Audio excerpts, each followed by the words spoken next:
3월 24일 온라인 큐티를 시작하겠습니다. 오늘 말씀은 요한복음 16장 16절부터 24절이고요. 제가 읽을 말씀은 20절부터 22절까지 말씀입니다.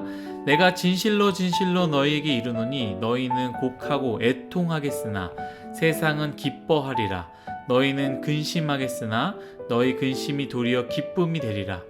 여자가 해산하게 되면 그때가 이르렀으므로 근심하나 아기를 낳으면 세상에 사람 난 기쁨으로 말미암아 그 고통을 다시 기억하지 아니하느니라.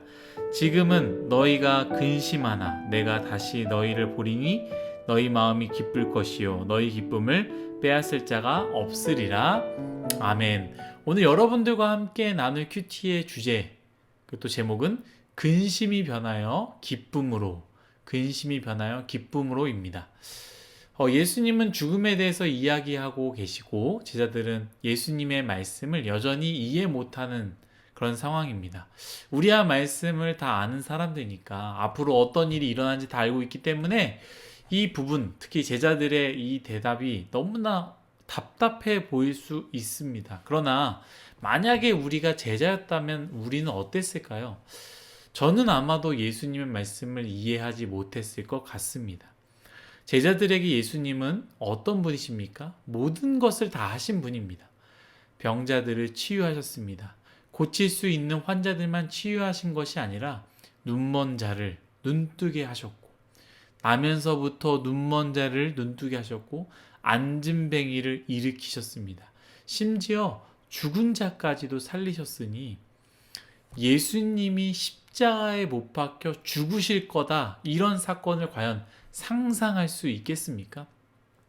아니, 십자가에 매달린다 할지라도 제자들은 예수님의 죽음은 일어나지 않을 것이고 아마도 그 십자가에서 뛰어나와서 이 사람들을 멸망시키고 새로운 세상을 만들 것이다, 이렇게 생각했기 때문에 예수님의 죽음 그 자체는 상상도 못했을 것 같습니다.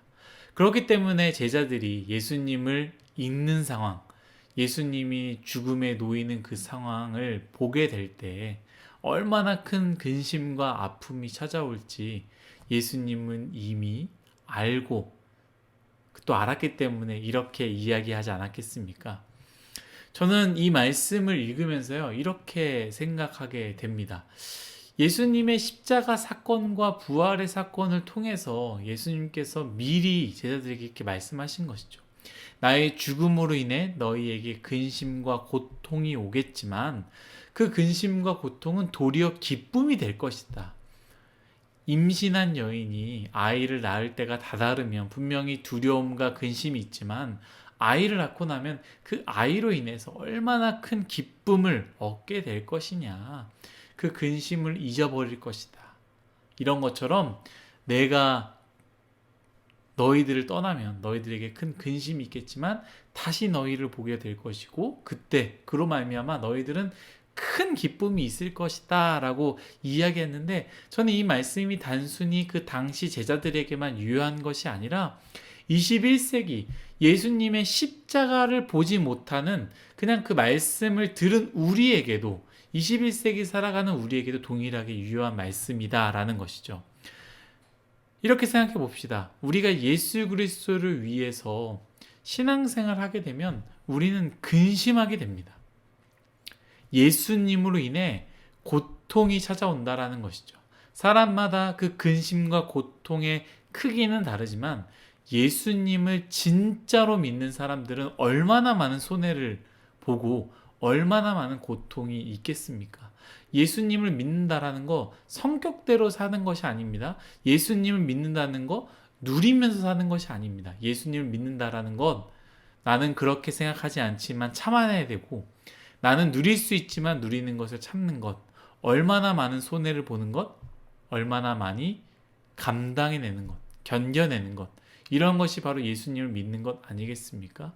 예수님으로 인해 하지 않는 것 얼마나 많이 있습니까? 신앙생활을 한다면, 우리가 진짜로 신앙생활을 한다면 우리 마음 가운데 근심이 생길 수밖에 없다라는 것이죠. 그러나 오늘 예수님이 부활로서 든 하나의 예가 그 산부의 아이를 낳는 이야기 아닙니까? 이처럼 우리가 예수님을 믿는 것으로 근심이 우리 안에 있을 수 있지만 그 근심은요, 기쁨으로 변할 근심이다라는 것이죠. 이 근심은 세상의 우리의 근심과 다릅니다. 우리가 지은 죄로 찾아온 근심과는 다릅니다. 우리가 단순히 먹고 마시는 그 근심과는 너무나 다릅니다. 세상의 근심은요, 절대로 기쁨으로 변하지 않습니다. 우리의 한숨과 어려움이 즐거움으로 바뀌지 않는다라는 것이죠. 그러나 하나님 때문에 얻는 근심은요, 반드시 그 근심만큼 크게 기쁨으로 변한다라는 겁니다. 절대로 임산부는요, 아이를 영원히 품지 못합니다. 아이를 품고 해산할 때가 이르면 반드시 아이는 태어날 수밖에 없다라는 것이죠. 그리고 아이가 태어나면 산모는 반드시 웃을 수밖에 없다라는 겁니다. 하나님을 믿는 우리의 근심은요, 끝이 정해진 근심입니다. 하나님을 믿음으로 말미암아 오는 어려움은요, 반드시 끝이 있고 그 어려움은 기쁨으로 변한다라는 것입니다. 사랑하는 일송아이 여러분들, 하나님을 믿음으로, 예수님을 믿음으로 근심 속에 살고 있습니까? 일하는 곳에서, 세상의 친구들 속에서, 믿지 않는 가족들 사이에서 여러분 아픔 가운데, 어려움 가운데 있으십니까? 하나님으로부터 온 근심은요, 반드시 바뀝니다.